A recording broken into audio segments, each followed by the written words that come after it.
Hello, hello! Welcome back to DIY fam. It's me, Camaro, and you're watching Disney Channel. No, I'm just kidding. That's for all my millennials out there for, just picture me with my little wand and like going around the shape of the Mickey head, but this time it's like a paintbrush or something. And you're watching Disney Channel.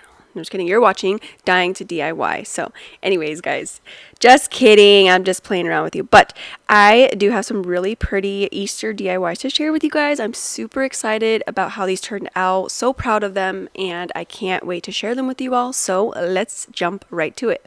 For the first project, I'm going to be using this little bunny-shaped metal wreath from Dollar Tree, and I'm going to take my tin cutters and I'm just going to start cutting out the middle rings of this bunny wreath. I started with the smaller one first, and then I went to the medium-sized one. I thought this would be more beneficial for me. I just didn't want to break that outer ring because that's my main focus. So go ahead and just take, the two rings out all at once. You don't have to make the two cuts like I did, but that's just how I did it. I then cut the ears apart on the outer edges of the ears, and then I'm going to be taking some raw wooden beads, and then I also have some colored ones that I bought from Amazon, and then I just started sliding those onto the ears like so. You do have to bend the ears apart a little bit just to kind of get rid of that point at the top of the ear, but it's okay because once you get to that middle point with all your beads, you're just going to form it back into place. You're just going to form it again to give it that point at the top. So here are both of the ears done with all the beads on there. I did leave about a half an inch at the bottom, so that way I can take my multi-purpose tool, put it over the circular wreath, the round metal part, and then twist it backwards like around itself, so that way it kind of creates like a hook type of thing, so that it will keep those ears back into place. And here's a better visual of what I was talking about. I just kind of curved it, back around that circular part of the wreath. And then I'm going to reinforce it with some floral wire, just so, that it does stay connected and it's not going to come apart and all your beads are not going to go everywhere. So I just took some of that floral wire and I'm kind of going in like an X crisscross type of pattern. And once I am done with both of those, just cutting the excess away. And then I am going to take some hot glue and glue that onto the back of the metal part and where I added the floral wire, because you don't want to hurt yourself. You don't want to like accidentally, cut your hand or anything like that. So the glue kind of acts as like a buffer, so it's nice and soft and rounded, and you're not going to cut yourself with that metal anymore. So once I was done with the ears, I am moving on to the round part of the ring. I decided to make my cut off to the side of the circle part. You can totally cut yours at the bottom. I just thought, this would be easier for me because I am going to add some like floral pieces where the ears meet that round part. So I decided to do it kind of off to the side because then it can be hidden easier. So I just added all the beads, how I saw fit. I just kind of kept going with the same pattern of like a natural bead, pink, blue, white, green, purple, yellow, natural wooden bead, and so forth. Once I got to the end, I am adding glue to each ends of the metal pieces, and then I'm stringing on one of the beads and then shoving both of those metal pieces in there, so that way it really solidifies it and brings it together so it doesn't come apart. You can reinforce it with some floral wire if you want to do that, or maybe some E6000 as well. Any of those are honestly solid choices, so you do whatever you feel is best. And after that, I am just taking some floral picks from Dollar Tree and I'm creating kind of like a swag to go at the top. And once I was done, and I felt like it was full enough with those floral pieces, I did take some of this burlap ribbon from Dollar Tree and I just created a really cute, simple bow to go at the top. I really just feel like it brought everything together. And that was it for this one, you guys. Look how stunning! Oh my goodness. Absolutely love the way this one turned out. I think it is so cute. I just really love the natural, more natural tones to it, and then you do have some of the colors that really just scream Easter, scream spring. That's what I was trying to say, Easter and spring at the same time, but I love it. So let me know what you guys think of it down below. And on to the next project, I'm going to be using this little wooden tray from Dollar Tree and some of my white Waverly chalk paint. I'm just going to give that tray a really good coat of paint. I want just the natural color to be covered. You guys can totally distress it or, age it a little bit, whatever you want. I did want to leave mine solid white. Next, I'm taking some more of these wooden beads. I have 2 that are already colored, so I just needed to make 2 more that were the same color. So I did that by taking my antique Waverly wax, and then I'm just taking some hot glue and gluing 1 little bead at each of the 4 corners of that tray while it's turned over, you know, the bottom of it, so that way it creates like a riser type of effect. Next, I am going to be taking some of these jumbo popsicle sticks. I think I have giant ones, and then it's like super jumbo, something like that. But I'm using 4 of the smaller jumbo sticks and then 2 of the giant ones. And then I'm taking my cutting mat and my razor blade, and I'm going to be cutting off the rounder edges of each of those sticks. I don't want the round edges anymore. I just want them to be straight across. So I am going to keep one of the sticks as long as possible, and then for the second one, I'm just kind of eyeballing it so that way I can turn it into a cross. So I'm just, you know, however big you want that second piece to be, go ahead and cut it, you know, where you feel it fits best. So I am going to have 2 smaller crosses and then 1 larger cross. Once I have, you know, I'm done making all my cuts, I'm just taking a little bit of hot glue and gluing that second stick on top of the first longer one, the bigger one, I guess, to make that cross, like so. And then afterwards, more of the white Waverly chalk paint for the 2 smaller ones, and then the bigger cross, I did take some more of that antique Waverly wax and just kind of dry brushed it on there.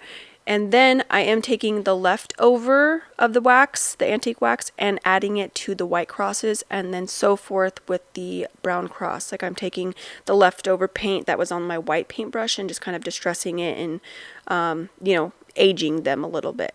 And here is how those crosses turned out. I think they're so cute. Love them. Next, I'm taking some of this craft fabric from Dollar Tree. It's just a plain white fabric.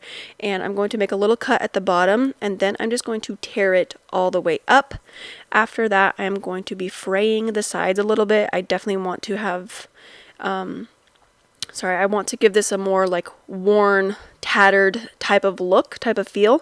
So I did kind of fray the edges, and then I'm taking some more of that antique Waverly wax and going along the edges, like the frayed parts, and then kind of what was left over on my brush down in the middle. So this is just, you know, to age it, to make it look more like rugged and dirty type of thing. This is kind of going to resemble like Jesus's... Is it a shroud? Correct me if I'm wrong. I'm not really good at this stuff, but you know, like the clothing that Jesus was wearing when he, you know, died for our sins and was resurrected and all that good stuff. So, and then I am just going to take that fabric and kind of loop it around the bigger cross that I made. So I do have some like hanging in the back, and then it like kind of loops down in the front, and then it's going over the back side again. So that's just how I kind of pictured it in my mind. Please let it hang however you see fit. And then I did just take some of my scissors and kind of go along the edges to make like more of like a zigzag pattern, again, just to go with that like worn look that I was going for. After that, I am taking some of these wooden blocks from Dollar Tree and adding them to the middle of the tray. I'm just kind of eyeballing it because I did want that bigger cross to be higher up than the smaller crosses, and I wanted it to be, you know, more seen and kind of just like the focal point of this project. So I did just glue it like higher up, and I kind of turned it to a different angle. And then I'm going to do the same thing with the white crosses. I glued, you know, one kind of lower, the second one a little bit higher, but both of them are kind of like facing in towards each other. Once I was happy with the placement of those crosses, I am taking my dead moss or Spanish moss. I call it dead moss. I know you guys love it, but it looks dead to me. So I'm just filling that tray in with all of that moss, like so. And here's kind of how, you know, it turned out. You guys can totally leave it like this, just nice and simple and straightforward. But I did take mine one step further, and I went to my Cricut machine, printed out "He is Risen" on some vinyl, and added it to the front of that tray. And this was the final look for this project, and I'm so in love. I think it's absolutely just gorgeous, stunning, and really just, I don't know, just speaks to you. And yeah, it just, my vision came to life, and I couldn't be happier with how this one turned out, because I have been kind of picturing this one in my head for a while now. And it did, yeah, it turned out better than I even imagined it. And I love when that happens, don't we all? I love it. Anyways, I am eager to see how you guys feel about this one. Do you love it? Let me know all about it down below. And let's get on to the third and final project for this video. I am going to be using this floral foam in a cone shape. And I'm just going to start by taking a permanent marker and creating a couple of circles on top of there. They're kind of like egg-shaped circles. I had a smaller one first, but I realized it was too small. So I just made a bigger ring like around it. After that, I'm taking my X-Acto knife and kind of chiseling out this foam, and I'm just going until I feel like it's big enough. The whole point of this hole is to put a cute little bunny inside of that hole. I had a choice between the Dollar Tree foam bunny and then this like porcelain bunny from Target Dollar Spot. So whatever bunny you have on hand, take that, and that's what you will be measuring your hole against, like compared to. So you just want to make sure the hole is big enough for those bunnies or a bunny to fit inside of. So once my hole was big enough, I am just taking my scoring tool from Dollar Tree, poking a little hole at the tip, and then I'm going to shove some of this jute twine that is from Walmart into that hole, so that way it kind of like just keeps everything into place. And then I'm just going to be adding some glue and creating the rings to go around the tip of that cone. I'm going to keep wrapping and wrapping and wrapping until the cone is completely covered with that jute twine. And for the tip of it, I did add glue on every section because it's like a flat surface. You don't want the jute to fall off. But once you start wrapping it around the like cylindrical part, it's okay. You don't need as much hot glue. So I just kept wrapping and wrapping until I got to the hole of the little foam piece.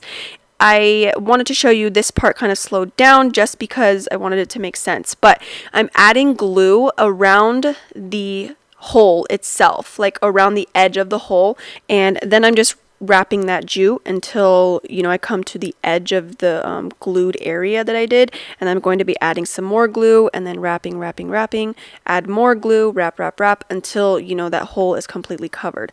I want to keep the pieces around the hole glued because I am going to be cutting that part away later, and you just don't want it to unravel and like kind of fray away. So this way it keeps that jute into place for when you're going to make your cut later on. So once I reached the end of that cone, I'm doing the same exact thing that I did on the tip of the cone and just adding glue around the entire perimeter of that little circle because again, it's like a flat surface. So if you don't glue each of the pieces of the jute, it's going to just fall apart. So we don't want that to happen, right?